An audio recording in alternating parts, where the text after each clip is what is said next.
გიორგი ოკმილაშვილი ცნობილი იქნეს დამნაშავედ საჯარის სახით აზომმა დაინიშნოს თავისუფლების საქმეთა 5 წლის ვადით. გიორგი ოკმილაშვილის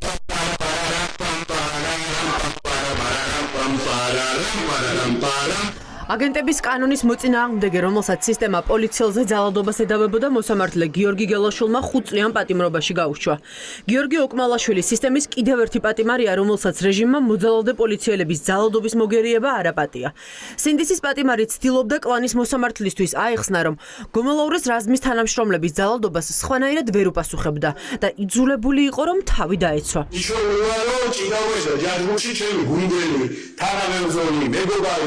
თანამოაზრე დაუცვა.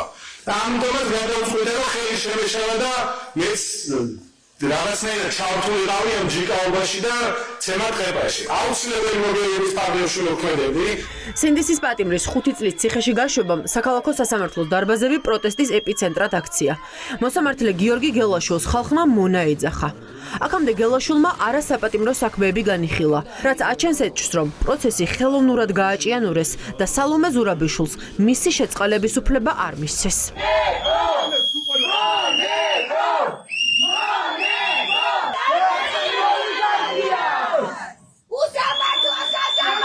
ვიდეო ჩანაწერების მიხედვით 13 პოლიციელი სავარაუდოდ გიორგი ოკმელაშვილის იმათ უკვე დადგენილად ცნო სასამართლომ იდგა ზურგით და მათ არ დაუნახავთ გიორგი ოკმელაშვილის ქმედება. 3 პოლიციელმა სასამართლოში ფაქტობრივად რადგანაც ჩვენ დაუცანეთ მათი ჩვენებები, გამოდის რომ სასამართლოს მისცეს სრულ ჩვენება. რეჟიმი არ ინდობს არც ჟურნალისტებს, არც სამოქალაქო აქტივისტებს და არც პოლიტიკოსებს.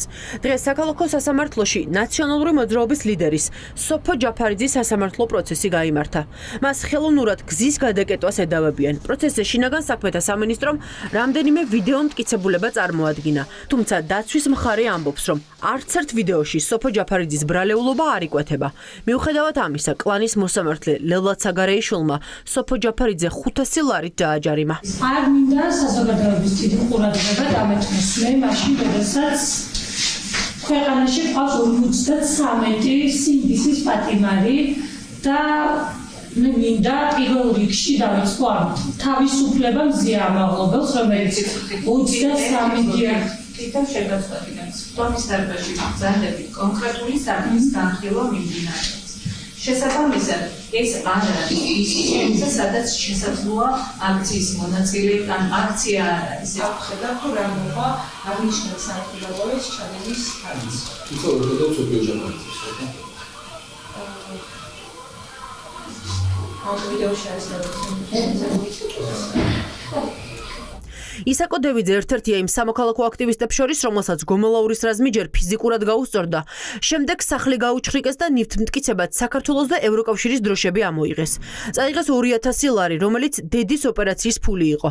ისაკო დევიძე დღეს საქალაქო სასამართლოში ისე გადმოიყვანეს და პროცესი ისე დაიწყეს, რომ ადვოკატს ინფორმაცია არ მიაწოდეს. ბანდიტური რაღაც ასეთი ჩასაფრება მომიწყვეს, სამოქალაქო ფორმაში ჩაცმული ადამიანები მოდიან და რაღაც მსვამენ მანქანაში რა. შეპყრობა იყო ძალიან ძალადობრივი, ქუჩაში იყო გინებები, რაღაც ჭუბი შეხლა შემოხლა, რაც შემდეგ გაგრძელდა კორპუსში. ისაკომ ერთი კვირის წინ ცეცხლი გააკეთა და დადებული მქონდა, მინდოდა ოპერაცია უნდა გამეკეთებია ამ თვეში, უნდა დამეგეგმა თებერვლის თვეში და უნდა გამეკეთებია ოპერაცია და სახლში და არ დამოკდა. დღეს საქალაქო სასამართლოში განსასჯელი სკამზე იჯდა ნიკა კაცია. მას დიდი ოდენობით ნარკოტიკული საშუალების შენახვას ედავებიან. ირკვევა, რომ ყველა საგამოძიებო მოქმედება, რომელიც ნიკა კაცია საქმეზე ჩატარდა, უკანონო იყო. რაც აჩენს ეჭვს, რომ რეჟიმს ნიკა კაციას დაკავება წინასწარ განზრახული ჰქონდა და ნარკოტიკი ჩაუდო. არსებობს მთელი რიგი გარემოებები, ექსპერტიზის დასკვნებები, დაცვის მხარით მოგეხსენება დაუნიშნეთ ექსპერტიზები და უკვე არსებით განხილვაზე წარმოვადგენთ, რაც შემდგომ უკვე ხელსახად დაადასტურებს იმ ფაქტებს და უარყოფს უფრო სწორად იმ ფაქტებს, რასაც ბრალდების მხარე ედავება ნიკოლოზ კაციას. შეკერვაშიც უნიჭოები არიან. უბრალოდ საქმეში გაჩნდა 14 გრამი კოკაინი.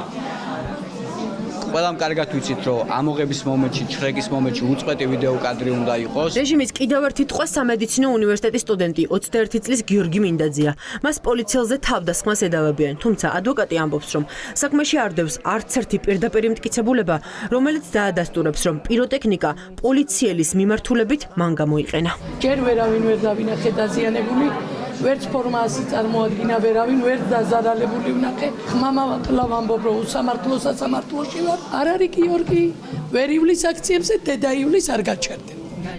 საქალაქო სასამართლოში ევროპული მომავლის ცვლილების სასამართლო პროცესები გრძელდება. თითქმის ყოველდღიურად იბარებენ, აკავებენ ან აჯარიმებენ ყველას, ვინც რეჟიმს არ ემორჩილება.